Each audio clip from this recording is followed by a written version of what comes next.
I've watched a lot of anime and read even more manga, and so when it comes to the crossover between video games and anime, I tend to not find the best quality or even a bundle of fun, unfortunately. In this video, I challenged myself to find 5 anime-based games in different genre ponds that are genuinely good. Before I do that, I feel that this video needs a bit of background. Moving to the suburbs from the city at 13, I had 0 friends. The first person I truly met and connected with was a boy 1 year older than me at my bus stop. At first, we hardly connected, and by 2 months into school, his mom was making me sourdough toast. In December, I bought a 360 to play Halo Reach Online, and he introduced me to my first love in anime, Bleach. Before that show, I was watching the occasional Yu-Gi-Oh! Episode when it came on at my cousin's house before they swiftly changed it to Winx Club. I knew what Pokemon and Sailor Moon were, but I didn't honestly care as much about Pokemon until later on in life. Going to the local disc replay and encountering their massive wall of used anime DVDs became something I craved to do on the weekends. And so after getting that box set and watching the first season, with all of its beautiful colors, awesome costumes, great voice acting, and intriguing ghost-like hunts, I was addicted. Bleach is also the reason I draw. I was lucky when I happened upon one volume of a 3-pack of Bleach at a random little bookstore because this was pre-manga being mainstream. I drew nearly every single panel from that thing. From the time I got back from school to the minute I went to bed, I was sat firmly, listening to Bullet for My Valentine and drawing religiously. The first time I ever felt like I achieved a really good piece was the Hollow Ichigo I drew. It was on a day that my aunt, who I mentioned in a previous video gave me my first game console, was visiting. She had gone out with my parents to the theaters, and when she got back, probably because I wanted to prove to her how good I was getting, I somehow pulled it off.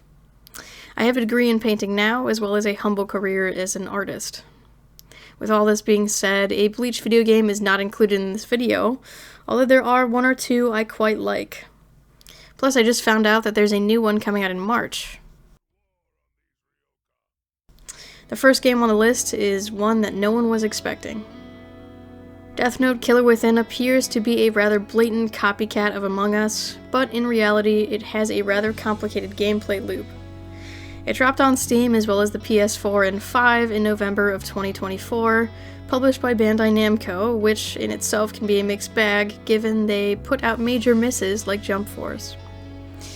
It's developed by Grounding, a Japanese studio made of ex-Sega employees. More commonly referred to as a social deduction game, the Japanese studio refers to it as the Russian-created werewolf genre.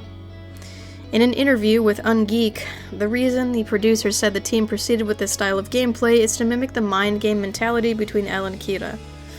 This is further developed through the very small amount of cutscenes wherein Light and L are hovering over a board, where the 10 players in a given match are the little finger puppets seen used by Nier in the anime and manga.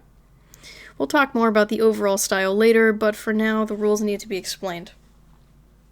10 players will be split between Team Kira and Team L. Bandai has posted a very helpful video on YouTube explaining the rules with some visuals, but the actual game has an in-depth tutorial that helps take you through it at a slower pace. Kira's team consists of the madman himself, as well as a loyal follower. You have to grab the ideas of L's team to learn their name and write it into the notebook in order to take them out. The issue is that this is a major tell as to who you are, so if L's team of investigators go into a meeting and find you with an ID, the gig is up. In order to counteract this, you can transfer the notebook to save Kira's hide. L's investigators are putting their butts on the line. Meanwhile, L can set up cameras in certain rooms to hopefully catch someone suspiciously lurking against a lone soul. People can talk during rounds over voice chat, and it can be as annoying as a 360 COD round. So nothing truly matters until you're in the meeting room, making accusations. Sometimes the person put on the stand is not guilty, and that means you head back into the fray until Kira is caught. Or L dies. To complicate the formula more, Mello, a late addition to the anime and manga, has been added with a recent update.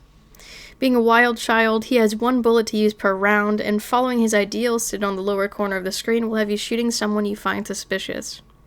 Whether it's L or Kira, the round is done, and he wins, so to speak.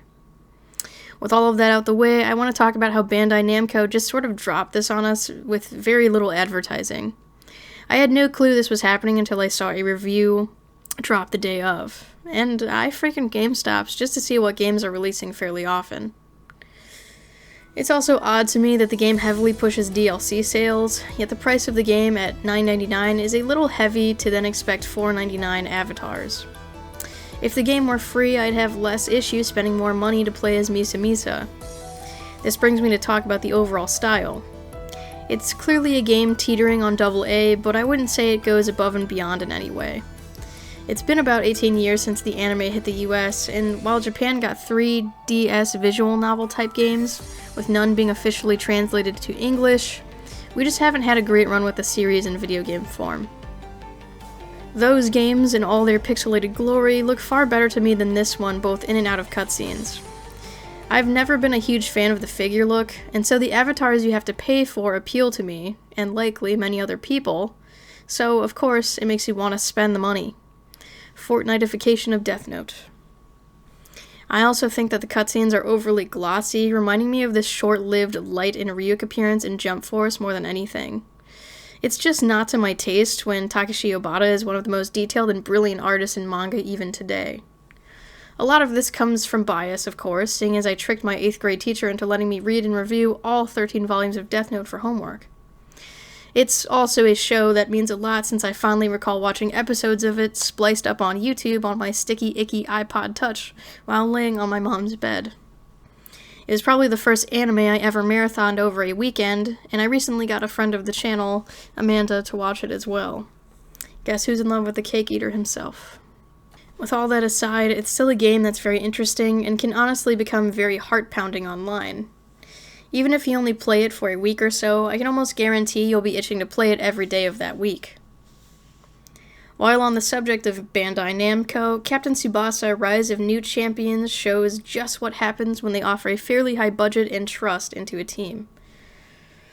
This game dropped on the PS4 and Switch in 2020, developed by Tamsoft, who created the PS1 fighting game Battle Arena Toshiden, Onichanbara, and many low-tier budget titles which stayed in Japan.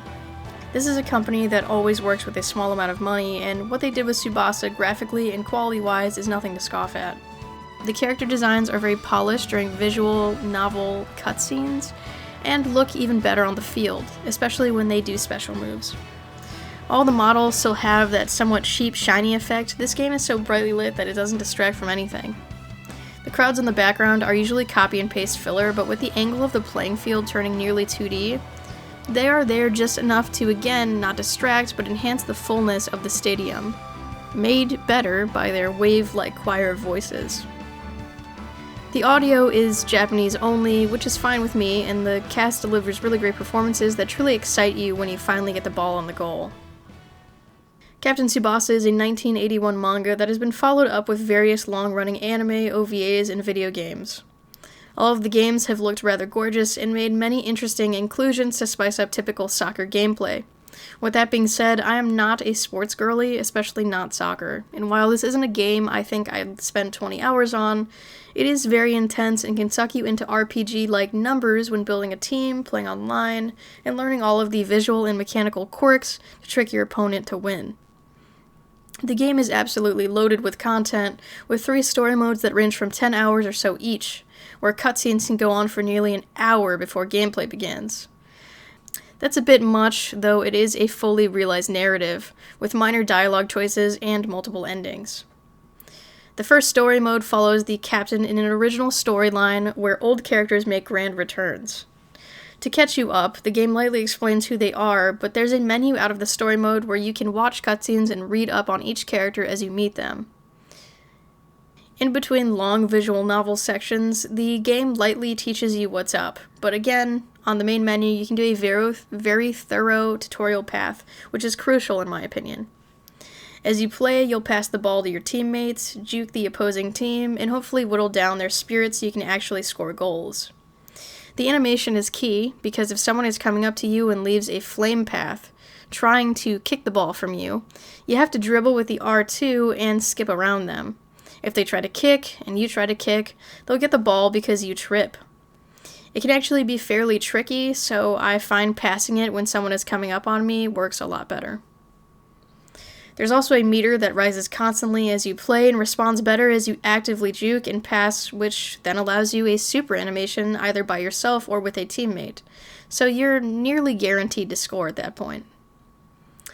Honestly, a lot to the game is outside of the story and can get somewhat overwhelming. Like how there are friendship card packs that you get with special moves as you become closer to characters in the story, which are used for your original character, that you can make in free play, online, or in the second story mode called New Hero. This mode has so many different paths, since you can choose from various schools and teams, meeting new people and engaging with a totally different story each time. To keep you on track, you'll get side objectives that you can only get one shot at since there are no replays. If you do these objectives, you gain abilities and rankings that will affect how you do during the finals. It's pretty hardcore.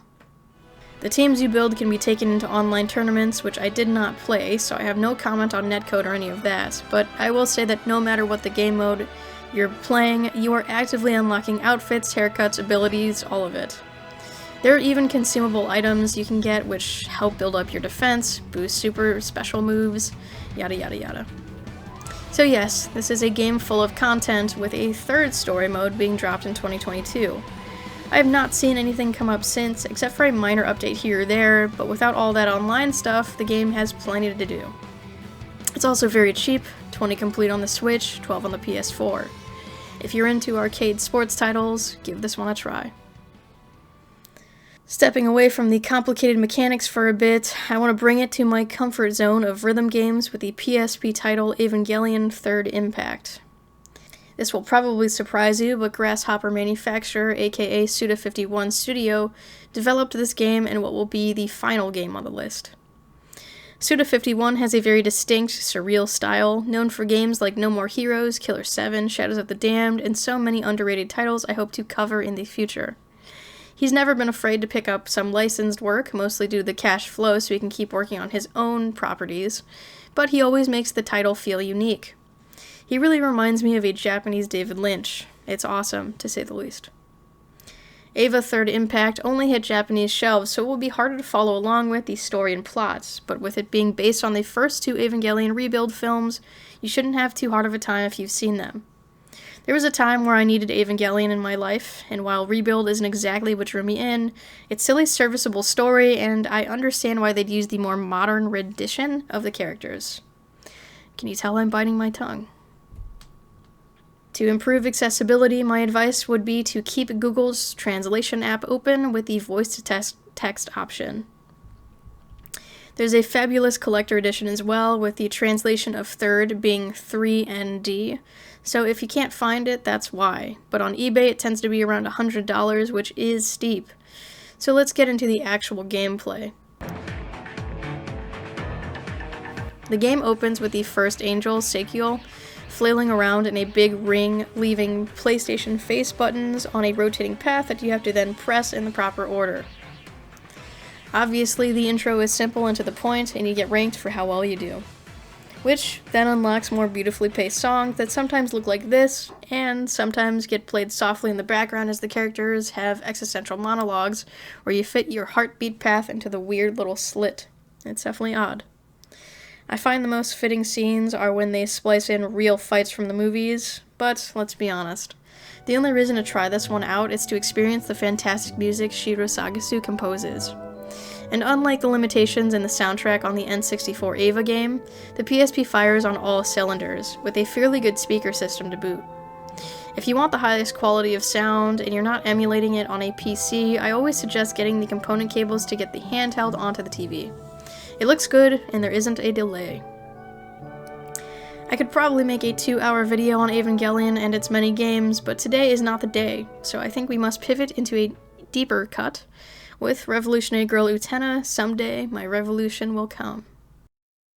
This is a Sega Saturn game only released in Japan, and it's a visual novel through and through.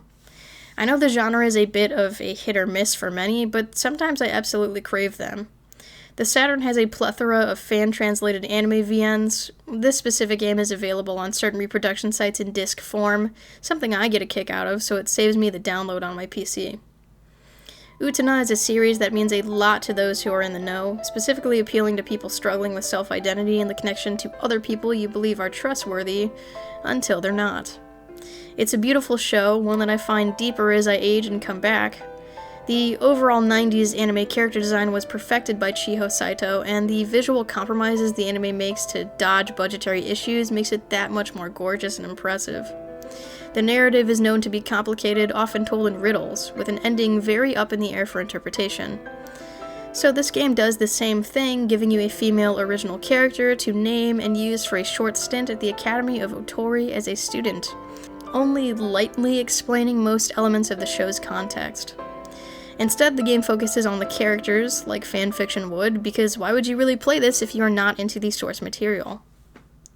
It's not like you can't fit things together, it does an honest job of showcasing an interesting story regardless, but it's just not intended for the unfamiliar. With that being said, you'll see all of the student council members, Utena, Anthe, the dreadful Akio, and a new antagonist baddie named Chigusa Saito. There are also a good chunk of endings, 3 not pertaining to dating anyone, with 2 of those being bad. Most endings revolve around who you've chosen to spend the most time with and answer dialogue boxes in ways that the chosen character would like. Obviously, Utena was the character I went to first, with Juri being the second choice. I don't want to explain why.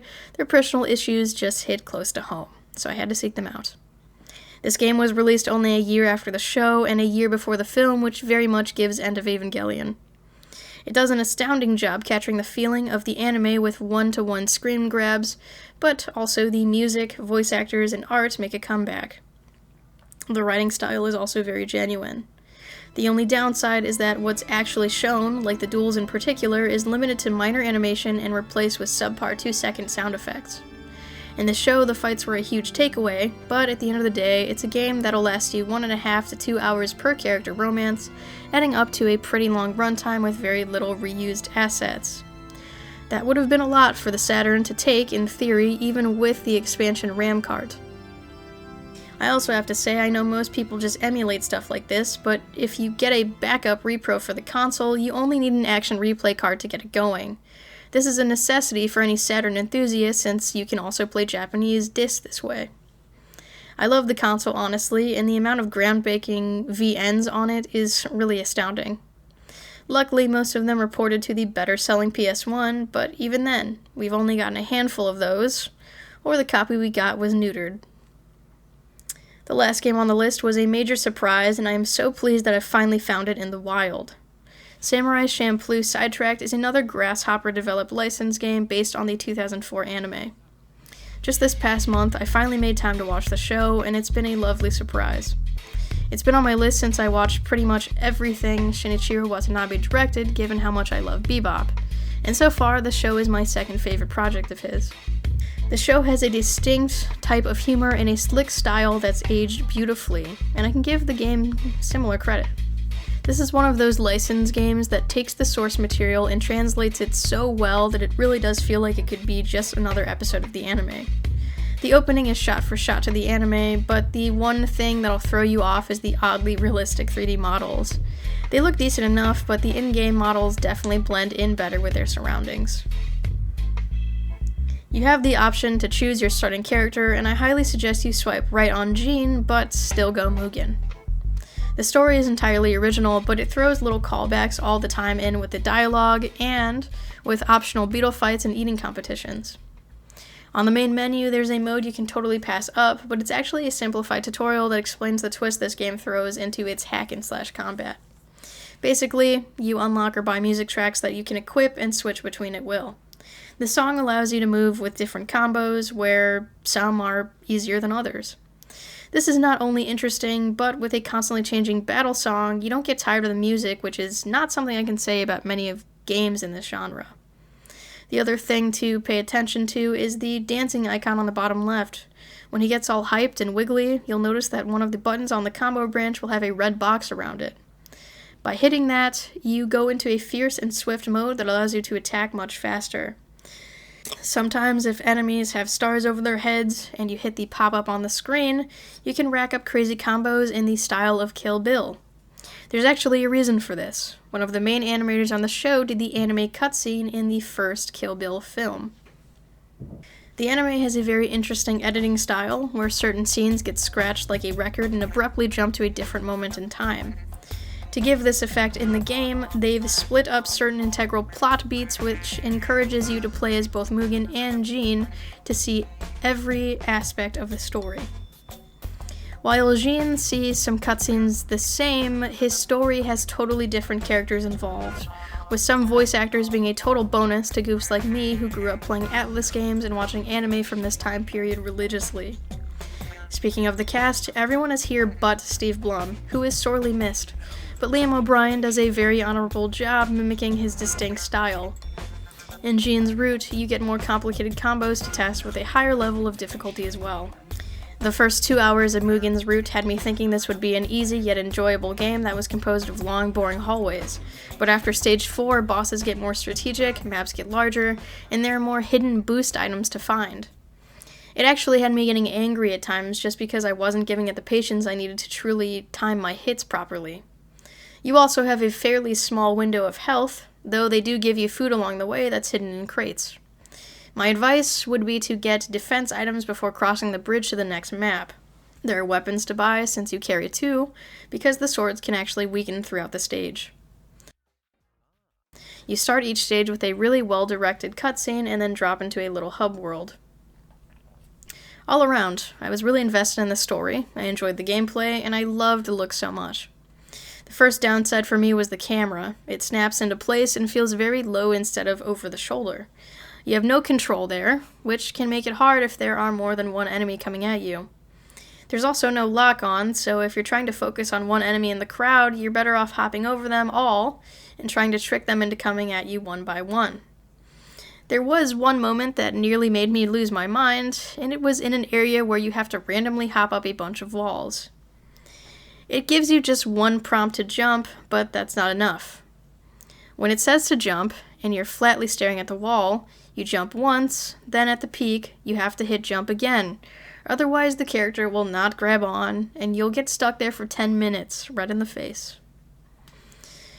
Despite the flaws and possible repetitiveness, I was locked in for all 10 or so hours. I love the style of Samurai Champloo, and I love the work Suda 51 used to do. It feels punk rock, going against the grain to make something so unique. This was 2006 when licensed games were pretty solid all the time, but this one really stands out and reminds me greatly of No More Heroes. It even gives OG Yakuza. So if you like those games, play this. With that being said, it is more expensive with my copy lacking a manual and costing $50. The going rate for a complete copy is over $70. However you can get it, just try it out. And with that, the list is over. I'm sure I'll make a part 2 eventually, because I am quite the anime game enthusiast. I'm especially enraptured by the Japanese-only market, and it seems like more and more of them are being translated by fans, so who knows what'll be next. Thank you for watching.